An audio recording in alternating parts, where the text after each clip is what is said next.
Hey friends, welcome back to the whiteboard. I'm Blaine from Applied Leadership Partners, and today, as promised, I want to talk to you about accountability.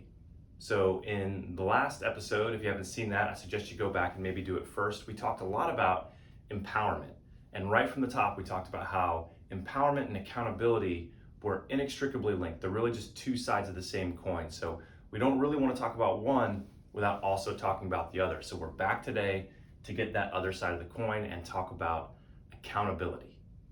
Now that word, gets people going a little bit, right? We have some hangups and some baggage around the word accountability sometimes, and we tend to have a bit of a negative connotation to it, and we seem to think that maybe accountability is only something that we're trying to do when something's gone wrong.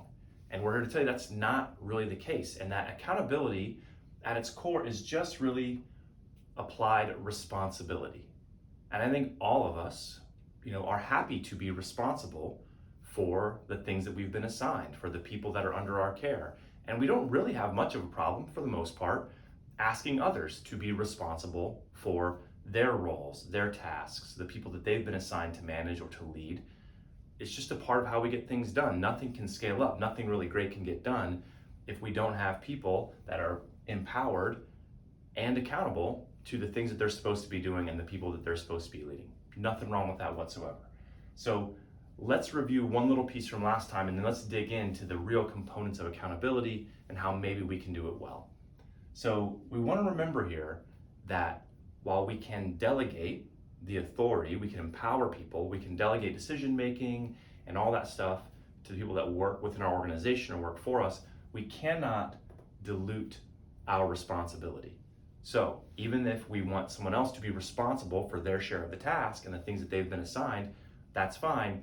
We just know that as the leader, we are not absolving ourselves of the ultimate responsibility we have for everything that kind of does or does not happen within our purview, right? So we can delegate the authority to get things done, but we don't dilute our responsibility, and so on down the chain.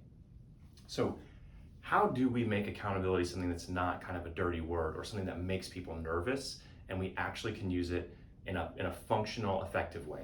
So let's talk about the three components that really comprise accountability, and we can demystify it a little bit and put this stuff into practice. So the first piece here is we need to measure. And that's big in kind of management consulting, and people will say things like, what gets measured gets managed.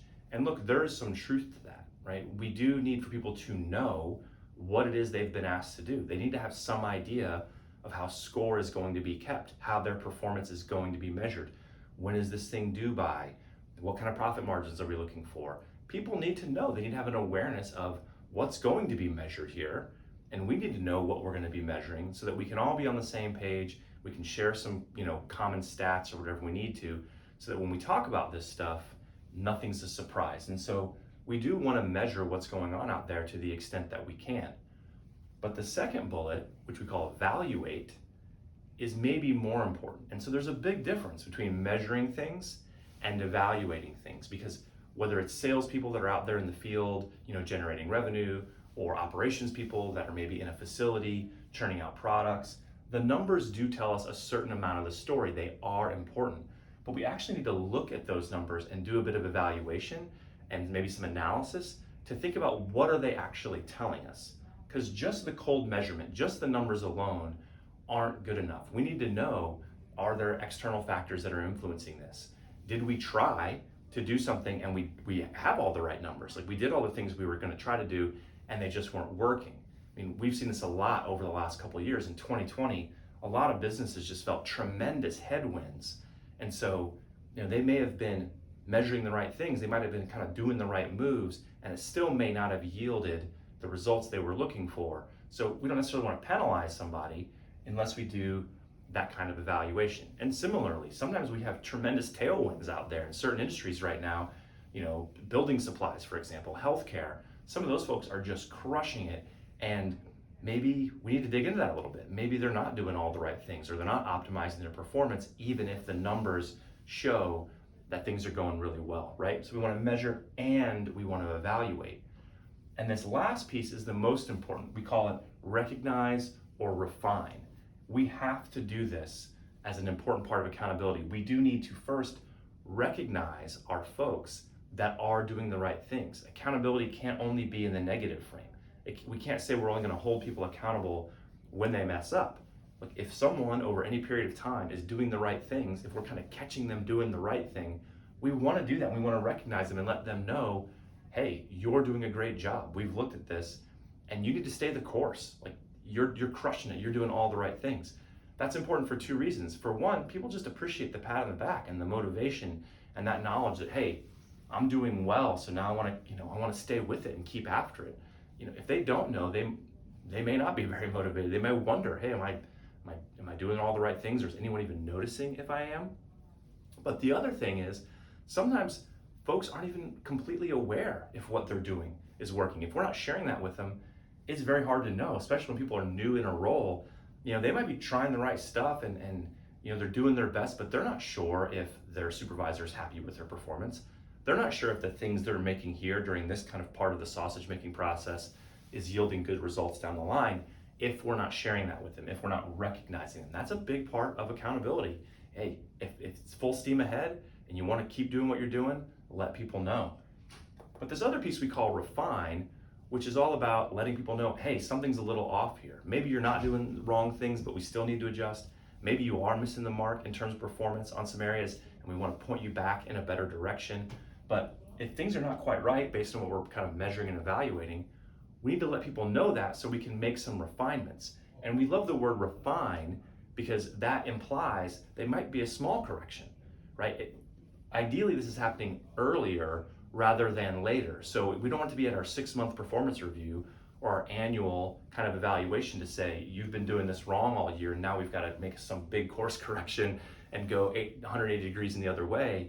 If we're only, 2 degrees off at 5 meters, then we're still kind of hitting the target and maybe we don't notice, but we still want to make that correction, because 2 degrees off at 100 meters, then we're way off the target and we're missing our marks, and we don't want our people to do that. We want to give them some refinement earlier in the process so they can be squared away and they can do the things we need them to do.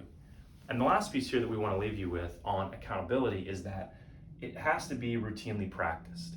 We've got to stay up and communicate with our people and again, do these kinds of recognitions and refinements. It's not something we do episodically or we just do when something is wrong. This has to be a part of our culture. We want people to know, hey, you've been assigned something. This is your team to lead and you are responsible for that. And that's just the way we feel all the time. And if something's off, we're going to say something. I'm going to step in. I'm going to help you make a refinement, and we're going to keep things moving in a better direction. It has to be regularly practiced. And if you do that, at the end of the day, people kind of know.